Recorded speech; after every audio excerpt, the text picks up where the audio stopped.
O gás ideal, ele é amplamente usado em termodinâmica, em parte porque ele é um limite para o qual todos os gases reais tendem quando a temperatura é muito alta ou quando a densidade é muito baixa. Quando a temperatura é muito alta, a energia cinética ela é muito mais importante do que qualquer energia potencial que possa existir. Energia potencial é essa que vai estar ligada às interações, às forças que podem ocorrer entre as moléculas. Então, se a temperatura é muito alta, a energia cinética é mais importante. A gente pode considerar que praticamente a contribuição para a energia do sistema é cinética e a gente cai então no gás ideal. Ou, quando a densidade é muito baixa, a probabilidade de duas moléculas ficar em tempo suficiente próximas para que a interação seja importante vai ser baixa. Tá? Então, nesses dois limites a gente recai no gás ideal. Além disso, tá? Então, além de ser um limite real para os sistemas, a descrição desses gases ela é, obviamente, muito mais simples do que a descrição de sistemas reais. Então, a gente pode usar para ilustrar uma série de conceitos o gás ideal, porque simplifica muito o nosso cálculo. Por outro lado, a gente perde bastante coisa. O mundo ele é muito mais interessante porque os gases são não ideais e esses efeitos a gente está descartando. Por exemplo, gases ideais eles nunca mudam de fase, eles nunca passam para a fase líquida. Essa transição é super importante. A existência de líquidos, né, ao mesmo tempo que gases ou até sólidos é o que faz o mundo complexo como a gente conhece. Gases ideais sem interação não iam levar a muita coisa. Então, a gente precisa entender um pouco o que se modifica, quais são os novos efeitos, qual é a nova física que vai aparecer quando essas interações são levadas em consideração. Tá? Então, aqui vocês têm a ilustração de um desses efeitos que só existem quando os gases não são ideais. Essas colisões que aparecem aqui, né? Aqui eu estou representando uma trajetória, um pedaço de uma trajetória de uma das partículas que está mais rápida do que as outras, então as outras praticamente não se mexeram e essa aqui fez um percurso aqui. Se essas partículas fossem de um gás ideal, isso não aconteceria, porque num gás ideal as partículas são pontos e pontos não colidem. O gás ideal, então, a gente tem somente interações com as paredes e a parede está em contato com, possivelmente, com um reservatório. Então, essa colisão pode afetar a energia da molécula. Mas as interações entre elas só vão existir caso o nosso gás não seja um gás ideal. Então, essas interações que vão aparecer aqui vão modificar as propriedades termodinâmicas do sistema. Tá? Aqui a gente está ilustrando uma quantidade, que é o livre caminho médio, que pode nos dar uma ideia do desvio do gás ideal. Tá? Então, quando o nosso gás é não interagente, uma molécula vai viajar até a parede, bater, voltar, e aí começa a fazer alguma coisa mais complicada. O comprimento da trajetória vai ser tipicamente o tamanho do nosso sistema. Numa situação real, onde elas colidem entre si, o típico percurso vai estar conectado à separação característica entre as moléculas. E o tamanho desse comprimento vai estar associado à densidade. Quanto mais denso for o gás, menor é a distância percorrida entre duas colisões dessas aqui. Então aqui eu tenho uma primeira colisão aqui, uma segunda colisão. Essa aqui é a distância percorrida entre essas duas colisões. Na próxima vez vai ser essa. Obviamente essas distâncias vão mudar, porque as posições estão constantemente mudando.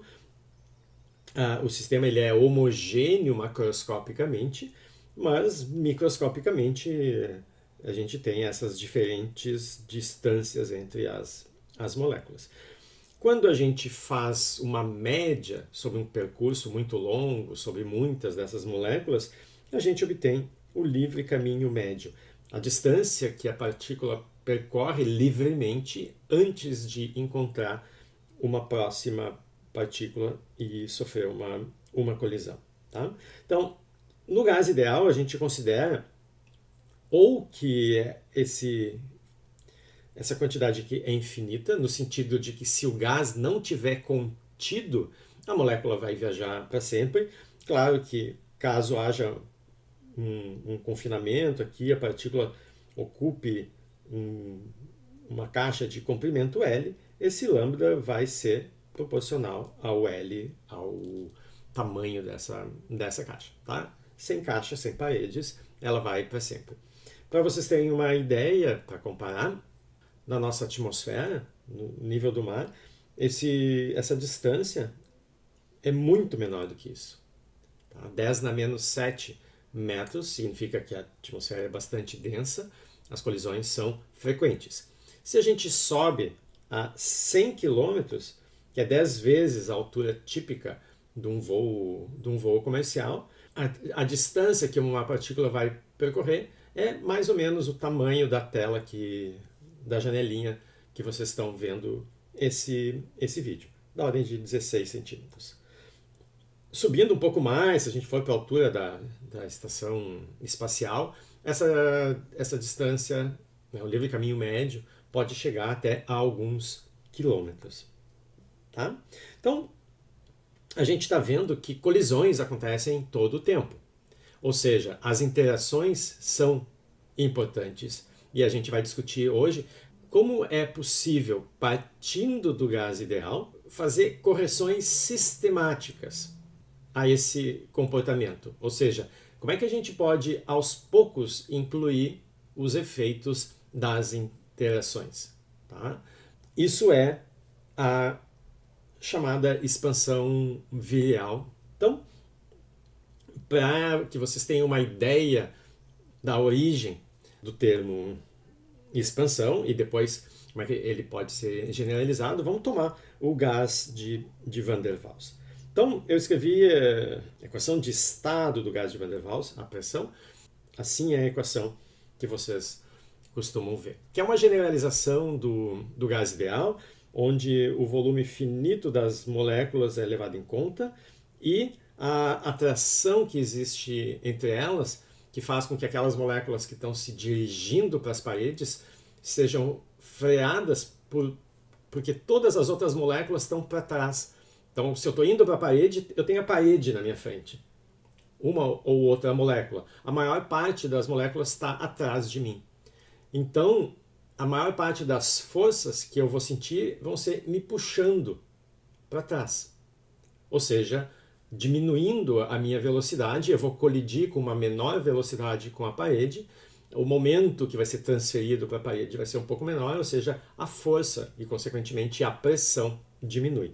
Então, esse segundo termo aqui é uma diminuição na pressão que existe no Van der Waals e que não existe no gás ideal. No gás ideal eu não tenho esse pedaço e não tenho esse pedaço. Tá? Bom, então eu vou passar esse RT para o lado esquerdo. Tá? Então eu vou tratar dessa fração. E o que eu vou fazer? Eu vou expandir essa função numa série em relação ao volume. A ideia por trás é a seguinte: a densidade ela vai ser inversamente proporcional ao volume que ocupa esse gás. a mesma quantidade de partículas, se aumenta o volume, diminui a densidade. Então, essa expansão aqui, na verdade, é em termos de densidade. Como numa série a gente vai encontrar, então, um primeiro termo linear, que é a densidade, um segundo termo quadrático, que vai ser a densidade ao quadrado. Então, aqui vai ser um primeiro termo linear, que vai ser 1 sobre V. O termo quadrático vai ser 1 sobre V ao quadrado. E a ideia é que quando a densidade é pequena, o ρ ao quadrado é muito menor do que o ρ. Então, para densidades pequenas, eu vou poder jogar fora, né, antecipando aqui o resultado, todos esses termos aqui e ficar só com esse primeiro, que é o gás ideal. Tá? Mas quando a densidade não for tão baixa, eu não posso cortar todos os termos. Talvez eu possa cortar o de ordem densidade na 4 ou densidade ao cubo. Talvez eu precise considerar uma primeira correção. Essa é a ideia. Corrigir sistematicamente e colocando aos poucos os termos que vão se tornando importantes à medida que a densidade vai aumentando. Então vamos ver como é a cara desses termos aqui para o Van der Waals. Esse segundo termo, ele já é 1 sobre V ao quadrado, né? Com um certo coeficiente aqui. Então esse aqui eu não preciso mexer. Eu só preciso trabalhar com esse primeiro termo. Então, isso aqui é uma função do tipo 1 sobre x mais uma constante, menos uma constante, tanto faz. Então, como eu quero expandir em termos de densidade, eu coloco esse v em evidência aqui para escrever essa função como 1 sobre 1 menos essa quantidade aqui vai ser pequena. Tá? Uma constante sobre volume, que é a densidade. Então, a gente usa a expansão da função 1 sobre 1 menos x, que vai ser isso que está aqui, 1 mais x ao quadrado, mais x ao cubo, etc.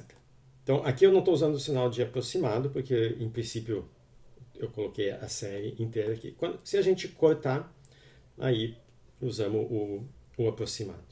Tá?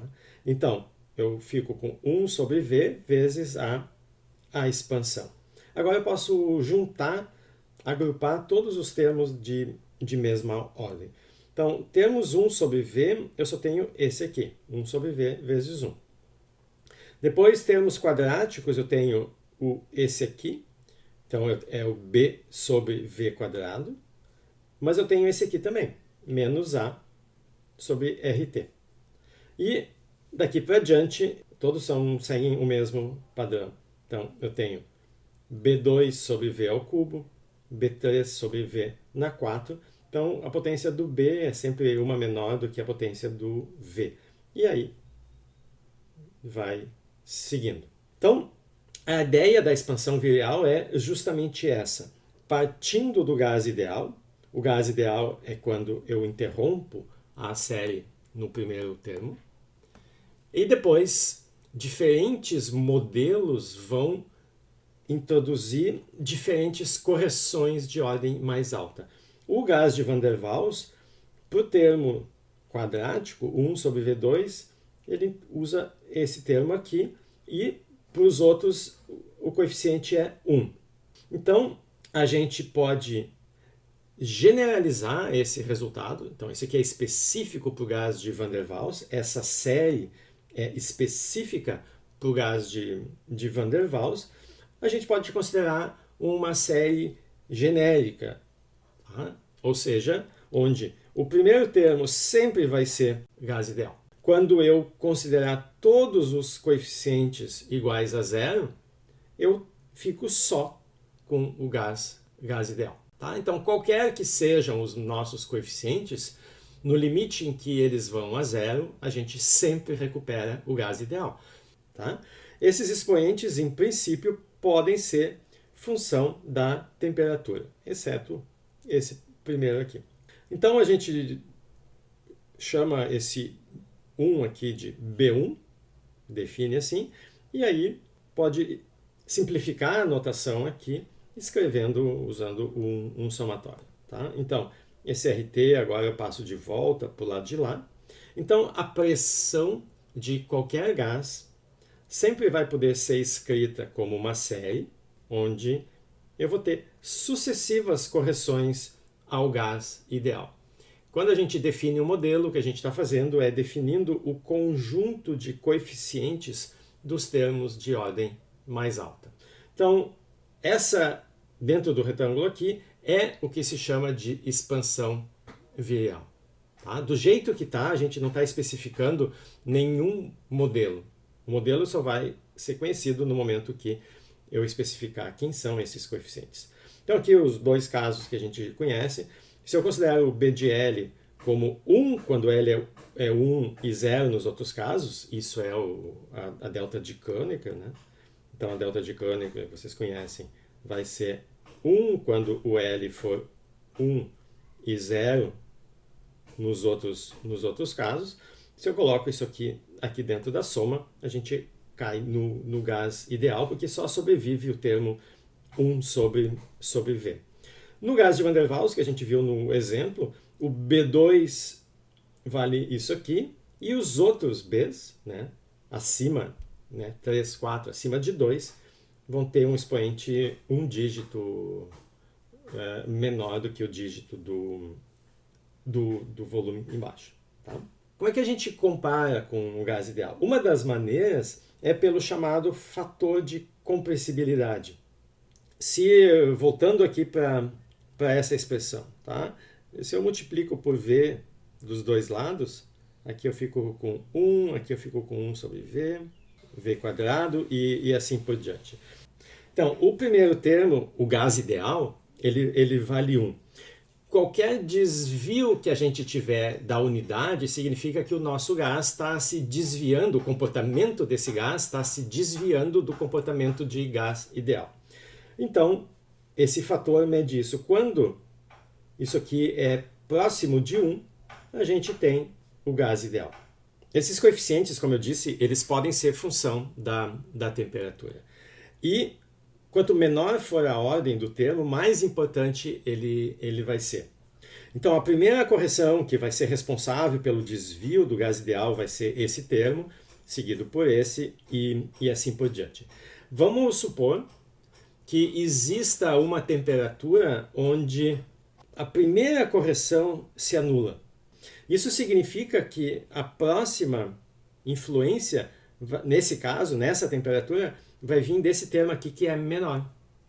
Então, existe uma temperatura, chamada temperatura de Boyle, que é aquela na qual o coeficiente do segundo termo se anula, e é então o caso onde o gás se aproxima mais do comportamento do gás ideal. Então, a importância dessa temperatura é justamente encontrar as condições onde, por uma determinada densidade, o gás vai se comportar o mais parecido possível com um gás ideal. Os gases reais, a gente já discutiu, eles têm interações entre essas moléculas. Essas interações, em algumas, dependendo da distância, vão ser atrativas ou repulsivas.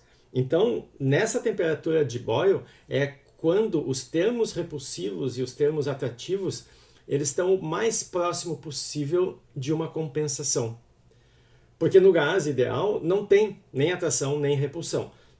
Se eu encontro uma temperatura onde esses termos mais ou menos se compensam, eu me aproximo do comportamento onde não tem interação, do comportamento de gás ideal. Então essa é a ideia dessa temperatura. Então o que a gente vai querer é determinar a expansão virial, determinar os coeficientes para diferentes gases, encontrar a temperatura de Boyle. Outra aplicação que vocês podem encontrar é o seguinte: a expansão virial ela nos dá a forma de uma equação de estado genérica, tá? Uma equação de estado que pode ser ajustada para todos os gases. Eu posso pensar nesse P aqui então como um polinômio em termos da densidade, 1 sobre o volume. E se eu estou fazendo um trabalho experimental com determinado gás que a gente não conhece nada sobre a equação de estado, eu vou dizer, bom, eu vou considerar 4 termos nessa minha expansão, ou 6, ou 15, quantos eu precisar. E vou ajustar numericamente esses coeficientes aos meus dados. E aí eu vou tirar uma equação de estado que, embora não me dê informação sobre o que realmente está acontecendo lá naquele gás, porque é só um ajuste, eu não tenho física colocada ali, tá? Me dá uma equação de trabalho, uma equação com a qual eu posso calcular outras propriedades termodinâmicas e seguir com o trabalho do ponto de vista prático, de aplicação. Tá? Então, na ausência de um conhecimento mais detalhado e profundo sobre o sistema, essa expansão pode me dar um polinômio que pode ser ajustado e ser bastante útil. Então, o fator de compressibilidade, para vocês terem uma ideia, aqui eu estou exemplificando para o nitrogênio. Tá? Então, isso aqui, essas curvas são baseadas em dados experimentais obtidas para diferentes temperaturas. Então, eu tenho uma certa quantidade de gás, eu posso pensar que eu estou mudando seja a densidade ou a pressão. Tá? Então, à medida que eu aumento a pressão para uma temperatura constante, eu vejo esse fator de compressibilidade. Então, se a temperatura é constante, o denominador não muda, eu estou simplesmente olhando agora P vezes V. Tá? E eu estou aumentando P. Se o volume diminuir na mesma proporção que a pressão está aumentando, a gente tem o gás ideal, que é a linha tracejada aqui no 1. Tá? Então, o gás ideal é quando eu não tenho nada além desse comportamento. Esses desvios que a gente está vendo na curva mostram que, de fato, as interações sempre são importantes, porque desde o início aqui as curvas já se desviam dessa linha tracejada, já se desviam do comportamento de gás ideal. Mas existe uma temperatura entre essas aqui que a gente mostra, que é a laranja aqui, onde a curva segue. Se vocês olham essa pequena região aqui, a curva laranja segue sobre a linha pontilhada até uma pressão maior do que as outras. Né? As outras se desviam antes, a azul se desvia muito aqui desde o começo, a vermelha e a verde um pouco menos, mas a laranja é a que segue mais próxima, até aqui assim mais ou menos, bem parecida com o gás ideal. Então essa temperatura aqui, 327, é próxima da temperatura de Boyle. Então, se a gente tem um modelo, a gente pode fazer a expansão e calcular quando que esse termo é igual a zero.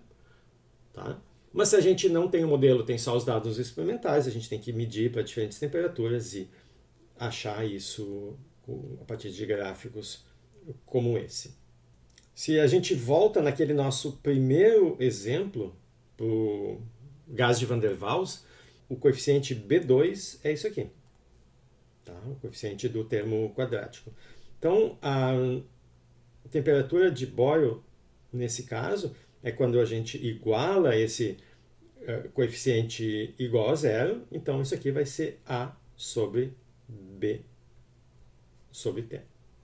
Então, para o gás de Van der Waals, a essa temperatura, esse coeficiente aqui some e, além do termo de gás ideal, a próxima contribuição só vai ser do tipo V ao cubo, tá? Ou seja, uma densidade ao cubo. Então, eu começo a aumentar a nossa densidade, enquanto ela é pequena, se eu elevo ela ao cubo, ela é muito menor e ela é pouco importante. Tá? Só quando a densidade começa a assumir valores um pouco mais expressivos é que esses termos cúbicos aqui passam a ser relevantes. Mas a curva segue, então, próxima ao gás ideal por mais tempo. Numa das aulas passadas, a gente discutiu o que acontece numa expansão livre, onde um gás inicialmente ocupando uma das câmeras pode, de repente, passar aqui por um pequeno buraco, ou eu removo completamente essa parede, e ele se expande sem nenhum esforço, sem ter que empurrar nenhuma parede, aqui para esse segundo volume. Então, nessa expansão livre, a gente viu que, no caso do gás ideal, não tem variação de temperatura nesse processo. Não tem troca de calor, não tem troca de energia via trabalho, a energia é constante, qualquer que seja o gás. Como para um gás ideal, a energia é só função da temperatura, para o gás ideal a gente não tem variação de temperatura. Para o gás de Van der Waals, a gente viu que tem, mas a temperatura sempre diminui. Então, a gente estudou o coeficiente de Joule, que relaciona a variação na temperatura com a variação no volume que aconteceu aqui. Ou seja, a gente perturbou o sistema, mudou, alterou o seu volume e quer saber qual é a consequência disso para a temperatura do sistema. Para o gás ideal não tem consequência nenhuma, a temperatura permanece a mesma. Para o gás de Van der Waals, a temperatura diminuiu. Tá? E a gente discutiu que, dependendo do tipo de interação, porque as interações passam a ser importantes agora, dependendo do tipo de interação, a temperatura pode aumentar ou diminuir. E quem vai dizer isso é o coeficiente de Joule, se ele é positivo ou negativo. Para o gás ideal ele é zero, para o gás de Van der Waals ele é negativo, mas existem diversos sistemas experimentais que a gente observa onde esse coeficiente é positivo. Tá? E o gás tem um aumento de temperatura no caso de uma expansão livre. Bom, a gente obteve essa expressão aqui para o coeficiente de Joule. Então, essa expressão vale para todos os gases e a gente não pode ir adiante sem conhecer a equação de estado. A gente precisa conhecer a pressão em termos do volume e temperatura para calcular essa derivada aqui e obter a expressão.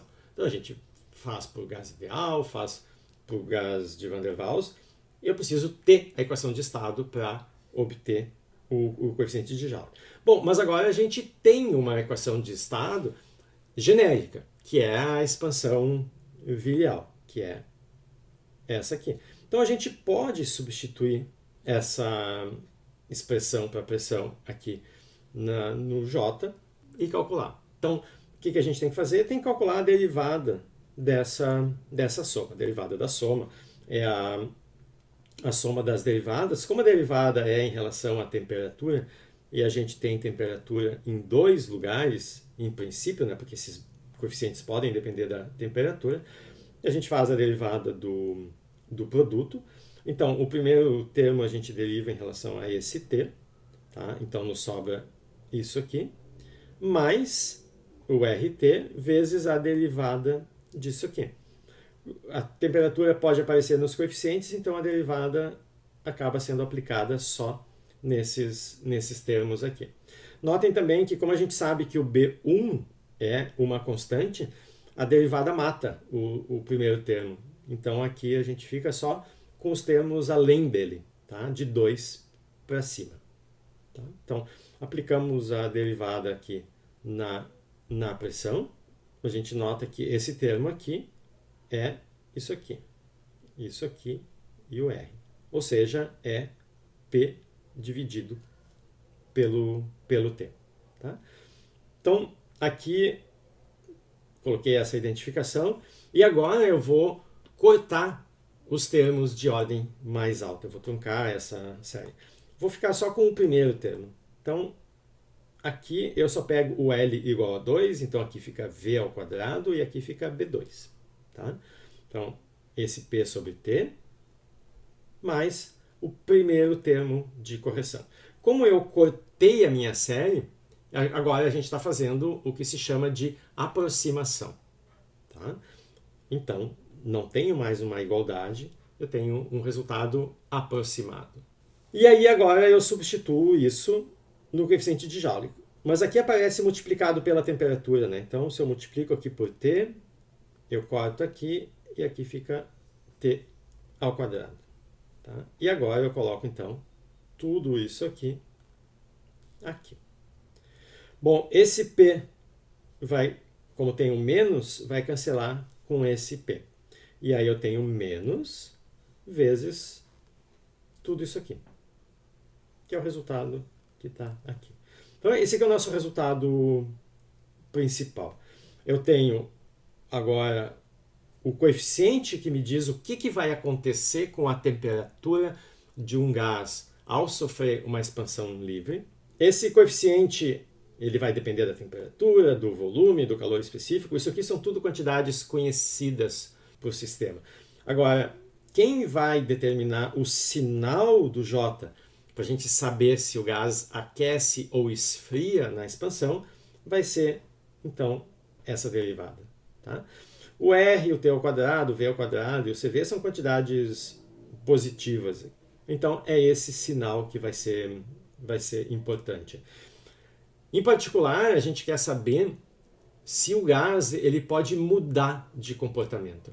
A gente discutiu e viu que, para um gás real, se a gente fizer a expansão livre, repetir o experimento da expansão livre, para temperaturas cada vez mais altas, para temperaturas baixas ele esfria. Eu expando, ele esfria. Aumento a temperatura, eu expando, ele esfria. Vai existir, para sistemas reais, uma temperatura acima da qual ele pode esquentar. Então, essa temperatura onde inverte essa tendência é chamada de temperatura de inversão. Então, abaixo dessa temperatura, o J é negativo. A temperatura diminui. Acima dessa temperatura de inversão, o J é positivo, a temperatura aumenta. Para ele passar de positivo para negativo, ele passa pelo zero. Então, uma pergunta interessante é, esse J, para um determinado sistema, ele pode ser zero? Porque se ele for zero, significa que existe uma temperatura de inversão. A gente viu que o gás de Van der Waals não tem. Então, modelos podem não ter. A gente quer saber se um determinado modelo tem ou não essa temperatura de inversão. Então, a gente tem que procurar saber se o J pode ser zero ou não. O J vai ser zero quando essa derivada for zero. Mas uma derivada ser zero significa que eu tenho um extremo. Tá? Então, se o nosso coeficiente, que é função da temperatura, tiver um extremo, tiver um máximo ou um mínimo, é porque pode ter uma temperatura de inversão. Então, quando eu souber quem são os coeficientes, eu pergunto, esse segundo coeficiente, o primeiro que a gente calcula, ele tem um máximo ou um mínimo? Essa é a informação que vai me dizer se o gás tem uma temperatura de inversão. O Van der Waals, a gente calculou o B2, esse aqui é o B2 do gás de Van der Waals. A gente pode, então, calcular a derivada em relação à temperatura. Esse primeiro termo aqui é constante, então isso aqui vai me dar A sobre RT2, que é uma função que não tem extremo. O dB2 não vai ter uma temperatura finita que vá ser zero, ou seja, B2 não tem um extremo para o gás de Van der Waals.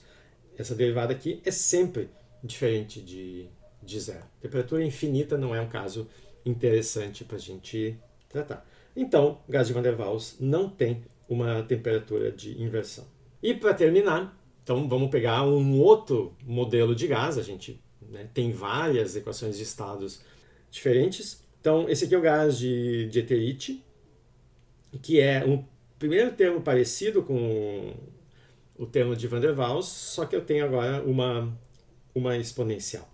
Então, a primeira coisa que a gente tem que fazer é calcular a expansão virial.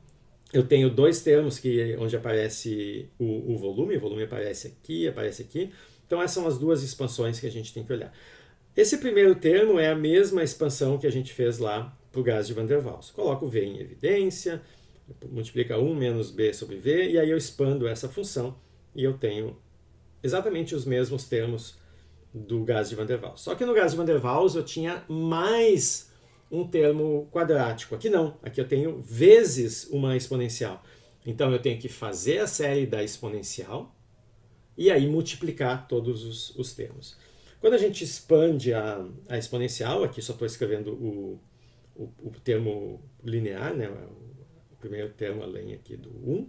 Então a expansão da exponencial é esse termo.